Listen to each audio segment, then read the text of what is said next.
यार एक बात बताओ, कैसा हो कि आपको एक पेड़ लगाने के लिए, पेड़ मतलब मैं पेड़ की बात कर रहा हूँ, जो दरख्त होते हैं, मतलब बड़े पेड़, जैसे आम का पेड़ हो गया, नीम का पेड़ हो गया, जामुन का पेड़ हो गया, इस तरह के जो बड़े पेड़ होते हैं, उनका वृक्षारोपण करने के लिए आपको एक पेड़ के लिए 1,50,000 रुपए कुछ आपको मिल जाए, अगर ऐसा कुछ स्कीम चल रही हो, गवर्नमेंट इसकी तरफ, मतलब आपको ये गवर्नमेंट का योजना हो, बगैर किसी भेदभाव के, आप किसी भी जात धर्म से हो, गरीबी रेखा के नीचे हो या गरीबी रेखा के ऊपर हो, बस इस टाइप का कुछ अगर ऐसी कोई स्कीम चल जाए तो आपके लिए कैसा लगेगा? मतलब मैं चाहता हूँ कि ऐसा कुछ होना चाहिए, इससे बेरोजगारी की समस्या खत्म हो जाएगी। दूसरा, जो ग्लोबल वार्मिंग वगैरह का बहुत प्रोपोगंडा चलता रहता है, वैसे भी बात सही भी है, देख रहे हो कितनी ज्यादा गर्मी है यार, कि 38-40 डिग्री टेम्परेचर होता था पहले, और यार 2-3 सालों से 41-42 डिग्री तक टेम्परेचर पहुंच रहा है। किसकी वजह से? पेड़ काटे जा रहे हैं चारों तरफ। तो ऐसा स्कीम होनी चाहिए देश के हर कोने पे, हर एक, कोई भी इंसान कहीं का हो, कोई दिक्कत नहीं है।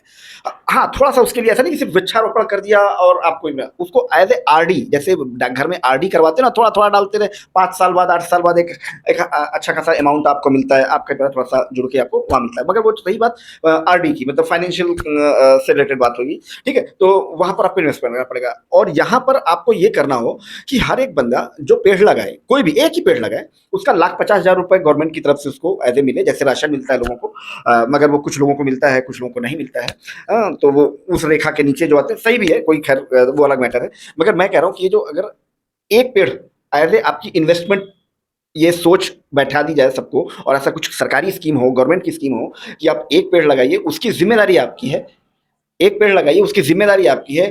3 साल, 5 साल, जब तक आपको लगता है कि हाँ 5 साल में आपको 1 लाख रुपए ये आपको पेड़ मिलेगा, या जैसे आरडी करवाते हैं ना, कि आप इतने पैसे आप जमा करवाओगे तो 5 साल मिलेगा, 5 साल बाद ही, पहले दिन से कुछ नहीं मिल रहा। तो आपको हिफाजत उस पेड़ की करनी है, आपको कैसे भी करनी है मुझे नहीं पता। आपको एक पेड़ लगाना है, एक पेड़ लगाओ, 10 पेड़ लगाने, 10 पेड़ लगाओ, 10 पेड़ लगाओ, 10 लाख रुपए ले जाओ, हाँ, या 5 लाख रुपए ले जाओ, जो भी है, लाख या 50,000, जो भी डिसाइड करना, मगर एक टाइम पीरियड के बाद उसकी वो, क्योंकि आपको पता है वृक्षारोपण के कार्यक्रम जाने कहाँ कहाँ होते रहते हैं, नेता नगरियों में होते रहते हैं, हर जगह पर कोई ना कोई एनजीओ करता रहता है, मगर आपको असलियत पता है, 100 में से 5 पेड़ भी नहीं बच पाते। ठीक है ना, बहुत क्लियर, आपको 100 में से 5 पेड़ भी नहीं बच पाते। ठीक है, तो एक ये इसमें से दो फायदे हो जाएंगे, मतलब एक बेरोजगारी की समस्या थोड़ा सा निदान मिलेगा उससे, कि बेरोजगारी थोड़ा सा कम हो जाएगी, और कोई ये नहीं कह सकता मेरे पास रोजगार नहीं है। एक चीज जान लो कि ये नहीं आप कह सकते कि मैं, मेरे पास रोजगार नहीं है। अगर ये स्कीम गवर्नमेंट आपको सबके लिए कर दे, चाहे वो महिला हो, पुरुष हो, लड़का हो, लड़की, कोई भी एक्स वाई हो, सबके लिए, मगर उसकी हिफाजत उसी को करनी पड़ेगी, कि उसको मेंटेन रहे, 5 साल तक उसको पाल पोस के बड़ा करना पड़ेगा। समझ रहे हो ना कि क्या मतलब? कि आज उसने वो पौधा लगाया, उसकी हिफाजत करेगा, वो पानी देगा, उसका बाड़ बनाएगा, जैसा भी है उसकी, day by day, month wise month, साल बाद साल, जैसा उसको चाहिए होगा वैसा उसको जरूरत की चीजें उसको देती रहेगा, खाद पानी उसका देता है, वो इन्वेस्टमेंट हो गई उसकी। और उसके बाद कहते 4 साल 5 साल में एक वो पर्याप्त दरख्त बन जाता है, एक बड़ा पेड़ अगर आप लगाते हो ना, नीम का या आम का, जामुन का, एक कोई भी हो, जो बड़े पेड़ हैं, मैं छोटे छोटे पौधों की बात नहीं कर रहा हूँ, मैं बड़े पेड़ों की बात कर रहा हूँ। ठीक है ना, जो इस पूरी जलवायु में बहुत महत्वपूर्ण भूमिका निभाते हैं, मैं बड़े दरख्तों की बात कर रहा हूँ। ठीक है, तो उनकी बात कर रहा हूँ, तो और डिसाइड कर ले, गवर्नमेंट डिसाइड कर ले भैया, ये कैटेगरी है, ये 5-7 पेड़ है, इनमें से अगर आप कोई भी आप लगाओगे, आपको 5 साल के बाद एज ए एफ डी, ये समझो, तो फिक्स डिपॉजिट कह सकते हो, या आरडी, रिकरिंग डिपॉजिट कह सकते हो, कुछ भी कह लो उसे, कि आप जो इन्वेस्ट करेंगे धीरे धीरे, अपना वक्त है, अपना कुछ भी वक्त है, खाद पानी है, उसकी सुरक्षा है, ये आप इन्वेस्टमेंट कर रहे हैं उसमें। उसके बाद वो 5 साल के बाद या 3 साल के बाद वो मेच्योर हो जाएगा, यानी वो इस लायक तो हो जाएगा पेड़ कि उसको वो मुरझाएगा तो नहीं। इतना तो आप भी समझते, 5 साल बाद वो पेड़ मुरझाएगा तो नहीं, ये तो कंफर्म। क्योंकि देखो, हर इंसान कुछ भी काम करना चाहता है ना भाई साहब, वो बगैर पैसे के नहीं करना चाहता। कुछ भी हो, कुछ भी हो, बगैर पैसे, उसको पैसे आने चाहिए, और नहीं तो वो बेरोजगार ही होकर रोना रोएगा। भाई साहब, आप करके देखो, सरकारी नौकरी वाले छोड़ छोड़ अपने बीघे में चले जाएंगे गाँव में, एक एक बीघे में पेड़ लगा देंगे, 4-4 10-10 दरख्त बन के तैयार करना, पौधा बन के बना कर नहीं तैयार करना, 5 साल का इन्वेस्टमेंट है। 5 साल में दरख्त काफी अच्छा खासा हो जाता है कि नहीं यार? वो आप सोच के देखो, पूरी देश की जितनी आबादी है उसका 1% लोगों ने ये इनिशिएटिव लिया, साल में, साल में इतने 1% लोगों ने भी, तो सिर्फ ये सोच के देखो कि अगले 5 सालों में कितने, मतलब पेड़ तैयार हो जाएंगे, दरख्त तैयार हो गए, जो ये जलवायु को, प्रकृति को कंट्रोल करते हैं। सबसे बड़ी यही समस्या है ना, कितने फायदे हो गए, ये ग्लोबल वार्मिंग की समस्या आधे से ज्यादा खत्म हो जाएगी। रोज़गार की समस्या जो है वो लगभग-लगभग खत्म हो जाएगी। कोई बंदा ये नहीं कह सकता कि मेरे पास रोज़गार नहीं, क्योंकि रोज़गार तो है भाई साहब, आप करना नहीं चाहते अलग बात है। रोज़गार है, इसमें कोई फ़ॉर्मेलिटी नहीं लगनी, कोई एजुकेशन नहीं लगना, कुछ नहीं लगना है। 1 पेड़ लगा लो, 4 पेड़ लगा लो, चारों की हिफाज़त कर लो, इन्वेस्टमेंट है, आरडी है जी आपकी। 4 साल के बाद आपको 4 लाख रुपए मिल जाएँगे। जो भी आपको रखना हो वो आप करो। फिर उसके बाद काटो ना पेड़ जितने काटना हो। होने भी तो चाहिए। पेड़ पर डे की डेट में लाखों, करोड़ों की तादाद में पूरी दुनिया से कट रहे हैं। ये जो हर साल टेम्परेचर बढ़ जाता है ना, मेन रीज़न है।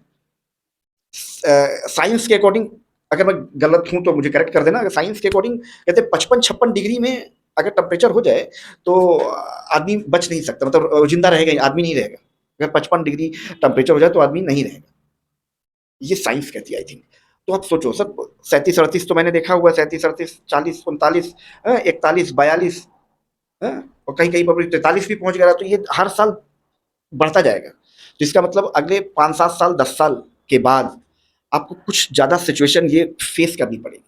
तो वो तैयारी उस वक़्त, फिर कोई दुनिया की कोई वैक्सीन उसको कवर नहीं कर सकती भाई साहब। वो उस सिचुएशन को कोई दुनिया का पैसा, कोई दुनिया का जो वैक्सीन, कोई दुनिया की दवा नहीं कहते, मतलब उसको, उस प्रॉब्लम को सॉल्व अप कर सकती, क्योंकि प्रकृति से आप नहीं लड़ सकते। प्रकृति से आप नहीं लड़ सकते। अब दुनिया की हर ताकत से लड़ सकते हैं। आप कोई भी धर्म के हों, किसी भी मज़हब के हों, एक्स, वाई, ज़ेड, कितने भी ताकतवर हों, कुछ भी हों आप इस दुनिया में, इस पृथ्वी के अंदर, मगर आप इतने बड़े ताकतवर नहीं हैं कि आप प्रकृति से लड़ सकें। प्रकृति से आप नहीं लड़ सकते। ठीक है? तो प्रकृति को थोड़ा-सा कंट्रोल तो कर लो यार। उसकी सहूलियत जहाँ-जहाँ आप क्या, क्योंकि आप वैसे भी तो यार, अब कहीं पर विकास होता है, अच्छी चीज़ है, मगर कहते कहीं पर विकास होता है तो वैसे भी सरकार वहाँ से कहते भूमि अधिग्रहण करती है। मतलब 10 लाख रुपए की ज़मीन को 50 लाख रुपए देती है ना, वो भी देती है ना, वहाँ पर विकास का काम होना है। ठीक है? क्योंकि जितना जिसका ज़मीन का नुकसान हुआ तो उसके बदले उसको कुछ तो मिल गया ना, तो वो आगे का काम चलेगा ना उसका। तो मेरा कहने का मतलब सिर्फ ये है कि ये भी एक इन्वेस्टमेंट है। ये अगर ये एकदम फ्री बिजली पानी ये सब ना दे करके ये अगर स्कीम इस टाइप की कर दी जाए, तो मेरे ख्याल से बेरोज़गारी की समस्या बहुत हद तक खत्म। अगर कोई काम ही ना करना चाहे तो वो तो एक अलग मैटर है, कि काम करने वाले के लिए मतलब रोज़गार की कमी है नहीं, ना थी, ना है, ना आगे भी रहेगी, जिसको काम करना है। काम जिसको नहीं करना है, तो उसके लिए तो ज़िंदगी भर रहेगी। क्योंकि आधे से ज़्यादा लोग क्या, मतलब 80% मैं बता रहा हूँ, 80% लोग सरकारी नौकरी को ही रोज़गार मानते हैं। और जब तक तुम सरकारी नौकरी को रोज़गार मानते रहोगे, तो ये याद रखना, कभी मतलब आपके लिए मतलब रोज़गार कभी होगा ही नहीं। ज़िंदगी भर बेरोज़गार ही रहोगे, अपने आप को बेरोज़गार ही महसूस करोगे।